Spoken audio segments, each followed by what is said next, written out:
Haleluya, puji Tuhan, salam damai sejahtera di dalam cinta kasih daripada Bapa kita Tuhan Yesus Kristus. Dan selamat malam kepada Bapak Ibu Saudara semua. Rabu malam ini tanggal 14 Agustus 2024. Kita bersyukur kepada Bapa kita Tuhan Yesus, semua karena anugerah Tuhan, semua karena kebaikan Tuhan. Kau Tuhan masih pelihara kita, diizinkan kita hidup sampai malam hari ini. Sebelum kita berbaring tidur, kita datang kepada Yesus. Kita mau baca firman Allah, kita mau dengarkan firman Tuhan, kita mau merenungkan firman Tuhan, dan kita melakukan firman Tuhan. Biar hari-hari kita melangkah tidak berjalan jalan yang salah, tapi berjalan selaras dengan firman Tuhan. Karena hidup adalah sebuah kesempatan, hidup adalah sebuah anugerah. Jangan mempermainkan setiap kesempatan yang Tuhan berikan, tapi pergunakan setiap kesempatan untuk menyenangkan hati Tuhan Yesus. Nanti pada malam hari ini kita mau baca Kisah Rasul 17 ayat 1 sampai 15, pelayanan Rasul Paulus di Tesalonika. Tapi banyak tantangan menghadapi orang Yahudi. Hidup ini penuh dengan tantangan, karena hidup sebuah anugerah, hidup sebuah kesempatan. Mari, apapun tantangan ini kita hadapi, senantiasa kita mau berjalan bersama dengan Tuhan. Apapun tantangan ini dihadapi bersama Yesus, ada penyertaan Tuhan. Haleluya. Hidup ini adalah kesempatan. Amin. Haleluya. Hidup ini untuk melayani Tuhan. Jangan sia-siakan waktu yang Tuhan beri. Ini hanya sementara. Haleluya. Oh Tuhan, pakailah hidupku, amin, haleluya. Selagi aku masih kuat, amin, haleluya. Bila saatnya nanti ku tak berdaya lagi, hidup ini sudah jadi berkat, amin, haleluya. Oh Tuhan, pakailah hidupku, haleluya. Selagi aku masih sehat, amin, haleluya. Bila saatnya nanti ku tak berdaya lagi, hidup ini sudah jadi berkat, amin, haleluya. Oh, hidup ini adalah kesempatan, amin, haleluya. Hidup ini untuk melayani Tuhan. Jangan sia-siakan waktu yang Tuhan beri. Hidup ini hanya sementara. Haleluya. Oh Tuhan, pakailah hidupku, amin, haleluya, untuk menjadi alat untuk kemuliaan-Mu, amin, haleluya. Bila saatnya nanti ku tak berdaya lagi, hidup ini dipakai untuk kemuliaan Tuhan, haleluya. Dalam kitab Roma pasal 12 ayat ke-11 demikian firman Tuhan. Janganlah hendaknya kerajinanmu kendor, jangan kendor. Biarlah rohmu menyala-nyala dan layanilah Tuhan sampai kita berjumpa dengan Yesus. Haleluya. Oh Tuhan, punya-Mu kebesaran dan kejayaan, kehormatan, kemasyhuran dan keagungan. Ya, segala-galanya ada di langit dan di bumi. Ya Tuhan, punya-Mu kerajaan. Dan Engkau yang tertinggi itu melebihi segala-galanya sebagai kepala.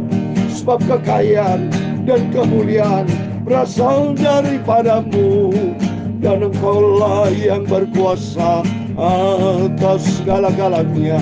Dalam tangan-Mu lah kekuatan dan kejayaan. Dalam tangan-Mu lah kuasa membesarkan dan mengokohkan segala-galanya. Sekarang ya Allah kami bersyukur kepada-Mu dan memuji nama-Mu yang agung itu, nama Tuhan Yesus Kristus. Terima kasih Tuhan. sucikan Bapa. Malam ini kami membaca firman-Mu. Mulut kami, pikiran dan hati kami diisi dengan firman-Mu. Roh Kudus akan bawaku selalu dalam firman-Mu sampai ku berjumpa dengan Tuhan Yesus. Haleluya. Ampuni Bapa semua dosaku Bapa. Ampunilah semua salahku Bapa. Kuduskanlah hidupku, bentuklah hidupku Yesus menjadi serupa dengan Tuhan Yesus. Terima kasih Bapa. Kami percaya malam hari dan malam yang diberkati Tuhan. Kuserahkan hidupku dalam tangan-Mu Bapa. Pimpin hidup ini, kuasailah hidup kami Tuhan. Kuasa firman dan Roh Kudus. Terima kasih Bapa. Dalam nama Tuhan Yesus kami sudah berdoa mengucap syukur. Haleluya. Amin. Amin. Terpujilah nama Bapa kita Tuhan Yesus Kristus. Saya bisa melakukan pekerjaan Tuhan bersama Bapak Ibu terus. Ini anugerah Tuhan. Firman Tuhan katakan dalam Roma 12 ayat 11. Jangan hendaknya kerajianmu kendor. Biarlah rohmu menyala-nyala dan layani Tuhan. Sebab apa yang kita kerjakan untuk pekerjaan tidak sia-sia, saudara. Ya, di dalam 1 Korintus 15 ayat 58, persekutuan dengan Tuhan, jerih payah kita tidak sia-sia. Dan firman Tuhan juga berkata di dalam Timotius, ini menjadi pegangan saya, menjadi kekuatan buat saya, supaya saya terus semangat untuk melayani pekerjaan Tuhan bersama Bapak Ibu. Semangat. Kapan lagi saudara, kau bukan dari saat ini. Selagi kita mau hidup bagi Kristus, kita mau semangat. 2 Timotius pasal 4 ayat yang kelima. Demikian firman Tuhan. Tetapi kuasailah dirimu dalam segala hal. Sabarlah menderita. Lakukanlah pekerjaan pemberitaan Injil. Dan tunaikanlah tugas pelayananmu. Amin. Puji Tuhan. Saya terus bersama Bapak Ibu. Jangan kendor melayani pekerjaan Tuhan. Seperti Rasul Paulus tidak kendor. Dia terus melayani pekerjaan Tuhan. Beritakan tentang Tuhan Yesus. Karena apa yang kita kerjakan janji Tuhan, nanti kelak kita akan mendapatkan mahkota kehidupan, mahkota kemuliaan, mahkota yang kekal, mahkota kebenaran. Dahsyat bersama Yesus. Hidup kekal di surga, bahagia, senang selama-lamanya. Yang menjadi kerinduan kita bersama. Amin. Mari kita mau kembali kepada firman Tuhan. Kita mau baca sekarang. Setiap malam berurutan Bapak ya. Berurutan sekarang kita baca Kisah Rasul pasal 17. Puji itu kemarin sudah selesai pasal 16 ya. Kisah Rasul ini ada 28 pasal saudara ya. Puji Tuhan kalau kita bisa setia sama Tuhan, ini anugerah. Apa yang bentuk hambatan, rintangan, tetap jalan terus, move on saudara ya. Rasul Paulus biarpun dimasukkan penjara kemarin saya baca, tetap dia move on, tidak pernah dia berhenti memberitakan kabar tentang keselamatan, kabar tentang Tuhan Yesus. Mari saya mau baca keributan di Tesalonika. Rasul Paulus dan Silas mengambil jalan melalui Amfipolis dan Apolonia dan tiba di Tesalonika. Di situ ada sebuah rumah ibadat orang Yahudi. Wow, saudara.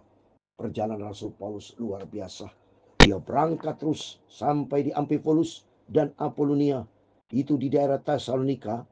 Paulus mengunjungi kota-kota di daerah Makedonia melalui jalur Egnatia, saudara. Ya, jalur Egnatia. Tesalonika itu adalah ibu kota provinsi Bapak ini, Makedonia. Ya, berpenduduk hampir 200.000 jiwa dan termasuk sebuah koloni orang-orang Yahudi.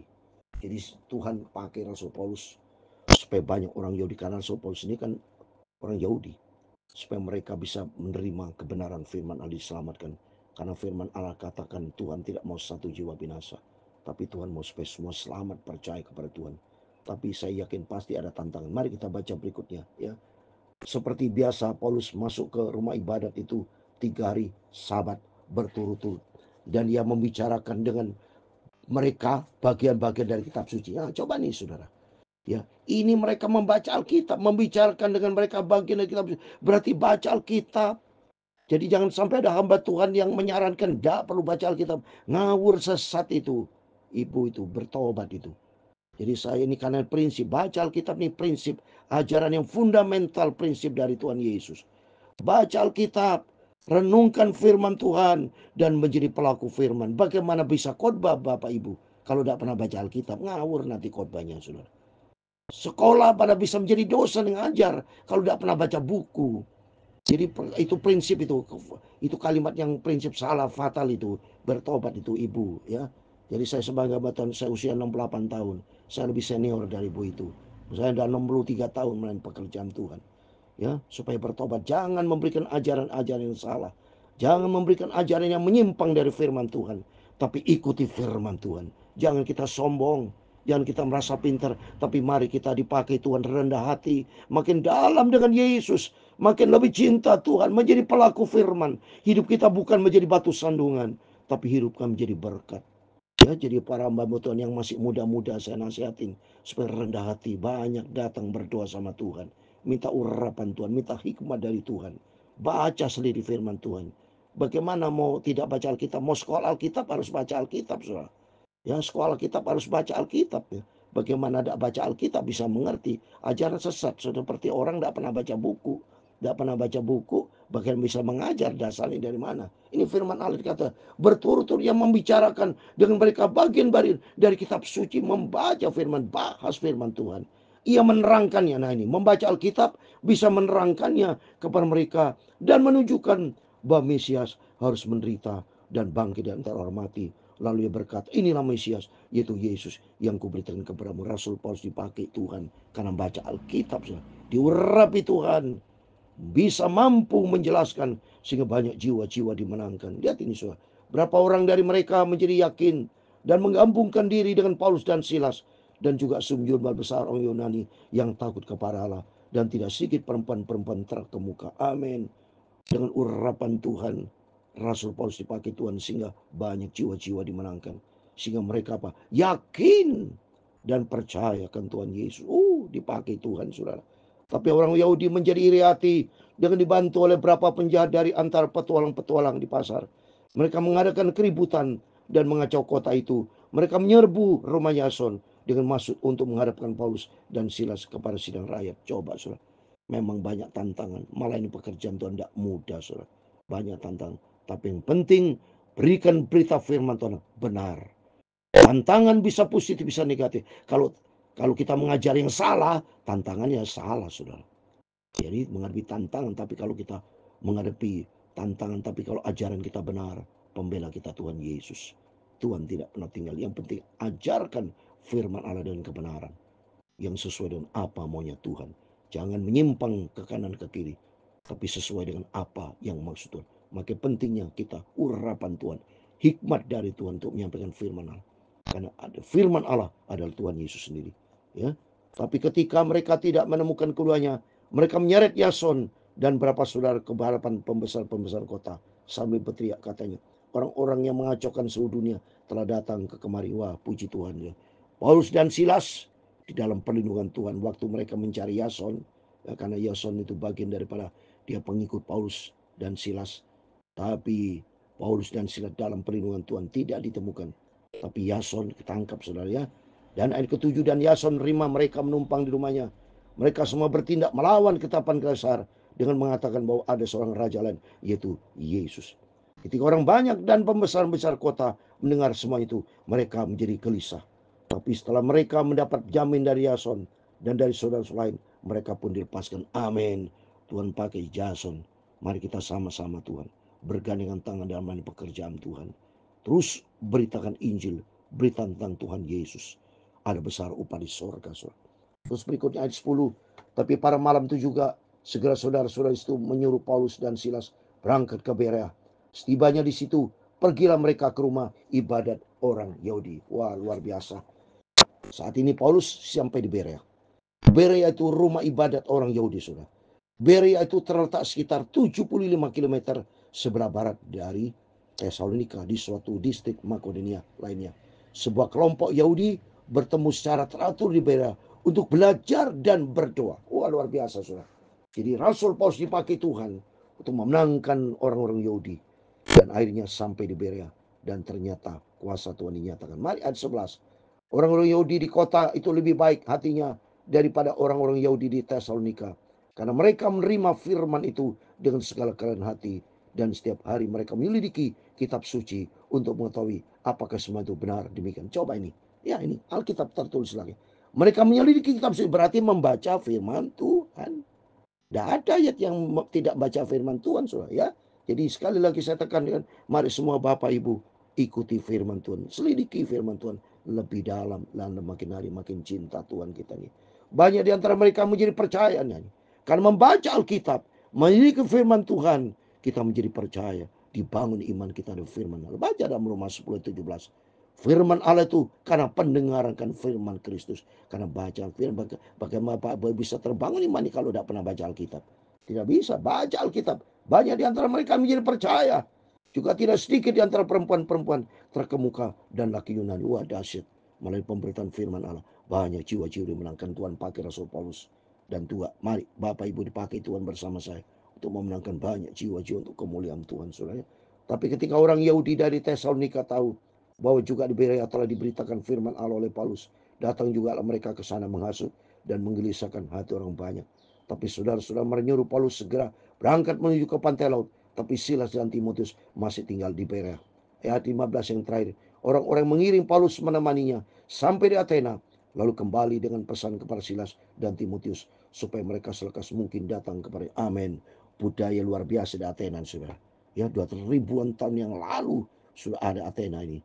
Ya, dan puji Tuhan Rasul Paulus dipakai Tuhan. Oleh itu melalui firman Tuhan pada malam hari ini memotivasi kita untuk terus kita maju melalui pekerjaan Tuhan. Jangan pernah kendor.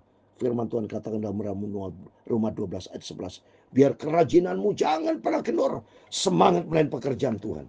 Sebagai terakhir saya kasih ayat Yesus ini yang berbicara. Yohanes 9 ayat 4 dikatakan, kita harus mengerjakan pekerjaan Dia yang mutus aku selama masih siang. Akan datang malam di mana tidak seorang pun yang dapat bekerja. Amin. Akan datang malam. Artinya pada suatu hari kelak kita tidak bisa mendengarkan firman itu. Kalau antikris udah nggak bisa. Atau Yesus datang sudah dia bisa. Selagi hari siang, selagi ada kesempatan, Tuhan berikan saya sehat kesempatan, saya terus maju melalui pekerjaan Tuhan. Bersama Bapak Ibu Saudara semua, mari kita mau setia sama Tuhan Yesus. Kita mau cinta Tuhan. Kita yang menjadi murid Tuhan yang setia dan taat kepada firman Tuhan. Kita menjadi pelaku firman Tuhan, bukan menjadi batu sandungan, tapi hidup kita menjadi berkat. Kita mau setia sampai kita berjumpa dengan Tuhan Yesus. Hidup ini adalah kesempatan. Amin. Hidup ini untuk melayani Tuhan. Jangan sia-siakan apa yang Tuhan beri. Hidup ini hanya sementara. Haleluya. Tuhan memberkati engkau dan melindungi engkau. Tuhan menyinari engkau dengan wajahnya dan memberi engkau kasih karunia. Tuhan menghadapkan wajahnya kepadamu dan memberi engkau damai sejahtera. Bapa kami yang di surga, dikuduskan namamu, datanglah kerajaanmu, jadilah kehendakmu di bumi seperti di surga. Berikanlah kami pada hari ini makanan kami yang secukupnya, dan ampunilah kami akan kesalahan kami, seperti kami juga mengampuni orang bersalah kepada kami. Dan janganlah membawa kami ke dalam pencobaan, tetapi lepaskanlah kami daripada yang jahat. Karena Engkaulah yang mempunyai kerajaan dan kuasa dan kemuliaan sampai selama-lamanya. Amin. Tuhan memberkati kita semua.